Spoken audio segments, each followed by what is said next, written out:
Franco Rizzuti. I am a third year, soon to be fourth year medical resident in public health here in Okay. Calgary. Fourth year, eh? So are you Yeah, working? Are you working at the moment? I definitely am working. My life has been COVID pretty much since January.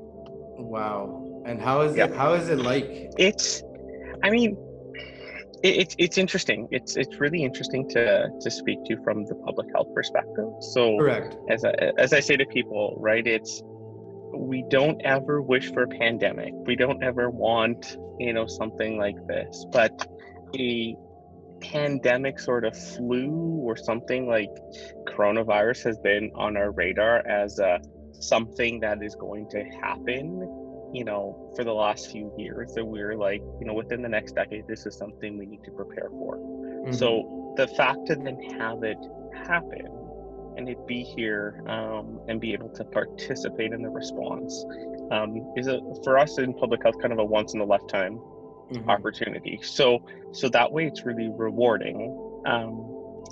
With the caveat though of like, this is not something we want to happen, Correct. but the fact that it's here, it provides some really good learning and also ability for us to hopefully make some meaningful intervention. So for that way, for me, it's been fun. Long days, busy work, very, very different from our routine.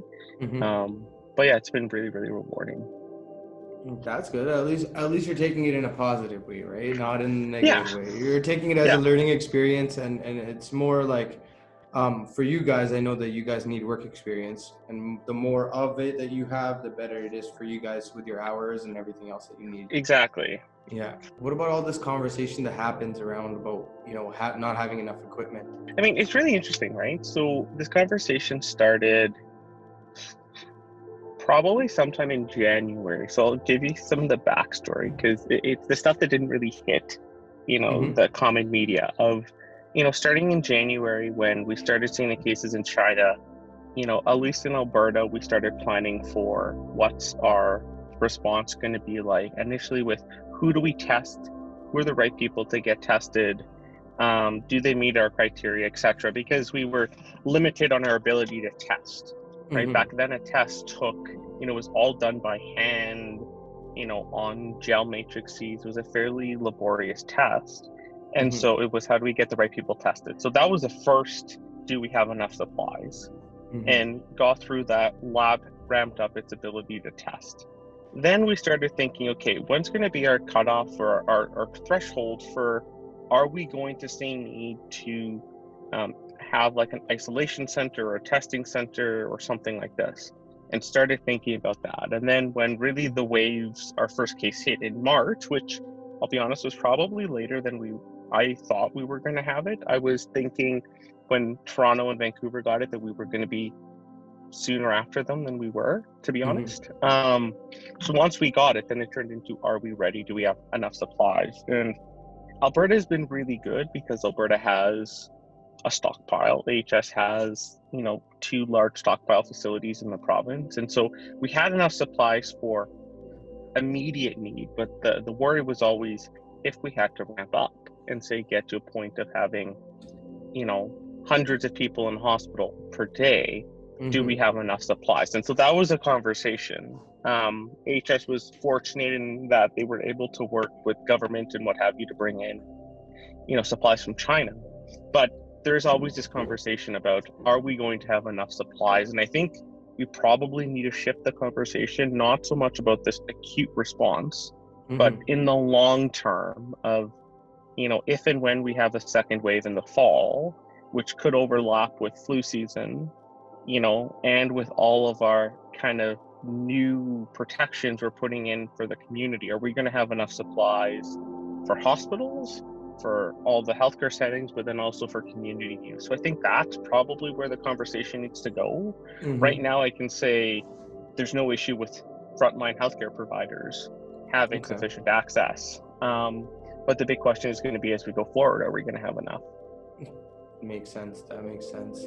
So, what do you think, as obviously we're not in the healthcare side of things, what do we need to do to be more safe? You know what I mean? Like, I understand Mm, everybody's all about the mask, the gloves, this and that, yeah. But in all reality, not everybody's following that rule, right? So what is it that we still can do to protect ourselves in a way? Yeah. Yeah, no, it's a great question. So I think, you know, and this advice goes for short term and long term is, washing your hands is going to be the number one thing that we tell everyone of, regularly, routinely wash your hands and wash your hands properly. It's not the, you know, quick Put your dusting hand, of yeah. water. It's the, 30 seconds, 20 to 30 seconds of vigorously washing your hands, and doing that multiple times a day is probably the best thing folks can do. After that, it's going to be following a lot of the social distancing. So it's not just, you know, keeping 2 meters, but it's really thinking about, do I need to go out right now? Do I need to get this one thing? And if I do, is it something that I can get at one store? And how do I bundle all my shopping so I just go to one place instead of going to 2 to 3 different stores? Or, if you're browsing for something, well, browse online and then make your decision and just go. So it's really limiting your footprint when you go out, and just really thinking about that social distancing. And I think that's going to probably be part of our new reality for the next little bit. Especially as we know that COVID can spread, I don't want to say asymptomatically, but likely with people with very mild symptoms who don't think they're sick or don't recognize they're sick, or in these early days before they develop symptoms. And so we know it's going to be around for a while. So I think it's really going to be washing your hands, that social distancing. And yeah, if you're going out, wear a mask, properly use a mask. And I think that's the big struggle right now, is people are using masks and maybe not using them properly. Yeah. Right? Or, so for example, right, a mask should often be a single time use. You use a mask, you throw it out. But a lot of us are reusing our masks. We're using the cloth non-medical masks when we go out, which is good, but we still need to launder them and wash them. And again, I don't know how many people are doing that. So I think it's really, hand washing and social distancing is going to be the big things that folks can do. Today is the relaunch of opening for a lot of businesses. What do you think is that the reaction of that is going to be like? You know what I mean? Like, we're just out of it, but we're not really out. You know what I mean? And then at the same time, we're just jumping into a market that can potentially get back this whole COVID situation as a second wave, right? Yeah.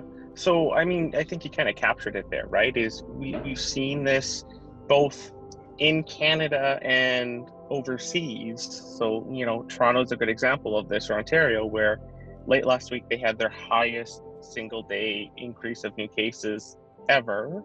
And this was after they've kind of reopened. Similar things happened in Germany, in China, what have you. And so I think we need to be really cautious of, just because we're reopening, we're releasing some of these restrictions, it doesn't mean we go back to routine life. It doesn't mean, okay, going out for dinner every night, all these things. It's, again, really being mindful of, what do I need to go do, or what don't I need to do? And I think that's the big thing. So I think folks need to just recognize that, we're not out of it yet. But like you said, I think for a lot of folks, people feel they've been cooped up for, months, and now we can go back. And so our worry in the healthcare side of things, and especially in public health, is, are we going to get, is this going to lead to more new cases? There's hospital capacity, public health is ready, so we're prepared.